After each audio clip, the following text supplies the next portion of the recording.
Hey everybody, welcome back to the channel. So what did you think of the huge price surge this morning on natural gas as the storage report was released? Did you predict it? Jump below, hit the comment section. Let me know real quick, what were your thoughts? So today I'm going to break down the weekly storage report, and I'm also going to share a surprise with you. We're going to jump into the charts. I'm going to provide you with my plan moving into next week, and we're going to touch on the weather just a little bit. Let's go.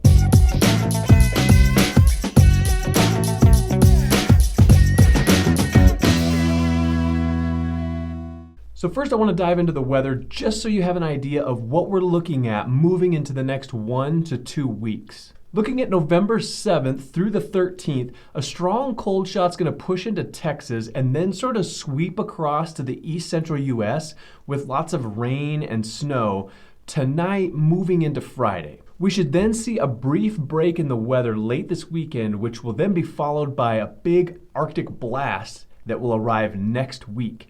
That's going to bring lows of negative zeros, negative digits, single digits to the 20s, causing very strong natural gas demand. High demand this week will become very high demand next week. So that's encouraging for our UGAZ. Now, did I mention I have a natural gas surprise for you? One more piece of weather info and then we'll get to the surprise. So the lows that are lingering about 15 days out are still holding strong since my last report. Here's a current weather map from natgasweather.com showing exactly 15 days out. Take a quick peek at that, observe some of those lows. It's just holding steady, so it's kind of confirmation that we are still having very cold temperatures further out. So with this continuation of cold weather, we should see a steady increase in demand moving forward, which starts to create a buy the dips scenario, buy the dips on UGAZ. Now, always do your due diligence before taking any trades and just use my analysis as additional info. So with that, let's get to the surprise. And to do this, we need to flip over to the weekly natural gas report, which was released today, 1 hour after the market opened. Here you have it, the weekly natural gas storage report, always released on Thursdays, 1 hour after the market opens. So I told you I had a surprise for you. So here we're going to get into the surprise. If we look at this report today and we look at what happened to the charts, and I'm going to show you that here in a bit, but we did have a huge pop to the upside based on the report the second it was released. And I want to talk about why that was. And I think it's because there was a surprise. So let's look at some of these numbers. In the East, we moved from October 25th to the 1st on this report, we had an increase. We got to the Midwest, we had an increase, more storage. But look at this, the Mountain, we had a decrease, a withdrawal, a usage there. The Pacific, we had a decrease. So these two, Mountain and Pacific, decreasing, caused people to say, okay, we're on the verge. We are very close to rolling over into a withdrawal, and I think that got people really, really excited. So as we go through the rest, we got an increase in the South Central, which makes sense, and overall, look at this, a tiny little increase of 34 billion cubic feet of natural gas. That's huge because we've seen much larger numbers than that in the past. So today, getting such a small number makes people hopeful or starting to feel like, yes, we're starting to change over. And I think that's what caused that huge pop initially right after the report was released. Now, if we look further at the report, we can go ahead and we can look at a year ago and we can look at our 5-year average. And so a billion cubic feet, we can look at a year ago total, we had 3,199. So we're above that right now. It has the percent change. And if we look at our 5-year average of billion cubic feet, you can see that overall 3,700. So right now we're actually just barely above the 5-year average, but a little more significantly above last year's average here in billion cubic feet. So that's interesting to see as well. And then if you work down to the summary, you can see that the storage was 3729 billion cubic feet as of the 1st, and it's representing a net increase of 34 billion cubic feet from the previous week. So it breaks out the numbers for you and makes it very clear right here. So this is always nice to read that summary. And then we look below and we see the working gas in underground storage compared with the 5-year maximum and minimum. So we always take a quick peek at this, and you can see right here This gray line is our 5-year average right here. And then the 5-year maximum minimum range is here and here. So we're right in the middle of that for the 5-year average. And then it puts the lower 48 on there as well. So always interested in kind of see where that is. And you can see that now we've sort of begun to pull back. Similar to October of 18, you start to see this decline on the graph here as well. So same thing here, showing that we're getting closer and closer to a possible withdrawal.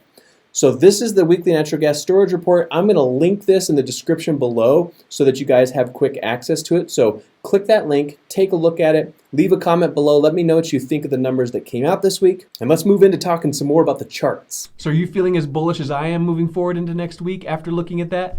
Comment below, tell me your trading plan and your approach moving into Monday's trading. So now I want to give you my thoughts and my plan moving into next week. For that, let's jump into the charts. Okay, I've got the charts up here on /NGZ19, which is the December futures chart. I've got it up on the daily time frame. I've left all our markings from the last couple of days. We've got our previous high point, and we've got our support and resistance levels kind of drawn out in this area. But I want to talk about the charts and what happened today and how drastically different the charts are right now than they were from this morning. So to demonstrate that, I just want to jump over to, let's go to the 1-minute chart, just because I want to show you what happened. I was watching this morning. We had this little pullback, and then you can see right when the report came out. And I think we got that surprise that some of the storage was less than expected in the Pacific and the West, the mountain. So when you see this huge pop, I think that was the result. I'm hoping everyone took profit at the top of this candle, and then it just slowly drifted the rest of the day. We hit in here, got some hard sell-offs back down to the bottom, and it's just been bleeding just all day long. So that's kind of the story of what happened. And if I flip over to UGAZ real quick, we can see the effect there as well. But this morning, look at that. If you were holding your shares, you got the huge pop, and things sort of bobbed around up here for a while. So I think that you could have sold in the 2030 area, 2035 area. So you could have taken some profit up here because it didn't go up and then slam down. It seemed to kind of just hang out for a bit. So it did give you an opportunity to take a little bit of profit, maybe take a quarter of your position off, half your position off, and then wait for this big pullback that we obviously got in a very big way, because we went from 2030s down to a low of 1790s. So if you didn't take any profit, you're probably hurting a little bit right here, but your game plan may be just holding for the long term. So that works as well. Let's jump over to the daily time frame, and I want to go back to /NG Z19. Now moving forward into next week, the one thing I want to talk about is the fact that we had that big pop up and now we've pulled back. What did we talk about yesterday? Do you remember this? We talked about this support level, and look where we are right now. We're almost at that support level. We came down and we probed the 200-day simple moving average, which is this green line. We probed it and we got rejected back off of it. So this was acting as support. I think we have a fairly good support level set up right here. So I would be in a holding pattern to see what's going to happen going into tomorrow. If we break through this level, there's a good chance we could dip down and touch this next level at the bottom of the gap. Gaps are like vacuums. Remember this. Anytime we have a gap, if you enter into that, it can act as a vacuum and suck you to the bottom part of the gap. It can also push a stock from the bottom of a gap up to the top of the gap very, very quickly. So just keep that in mind. So we'll watch this tonight where we close. We'll see if we drop below it.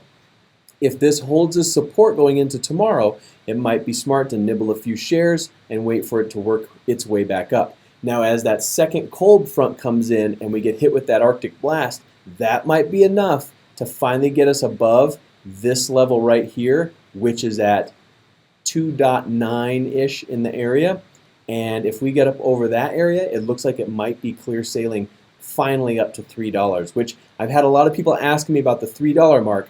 Do I think we're going to get there, and how fast do I think we're going to get there? And I think it's about to happen. We just have to break this level and then retest it as support. So my game plan is to hang tight, wait to see if this holds. If we get a push to the upside, and the pullback, I would think that it's fair to nibble shares here to head back to the upside. Now make sure you have a solid trading plan moving into next week, as I think things are going to get crazy, and I'm very curious to see what the weekly natural gas report is going to bring. Will we get that first withdrawal of the year? We almost got it today. I guess we'll have to wait and see.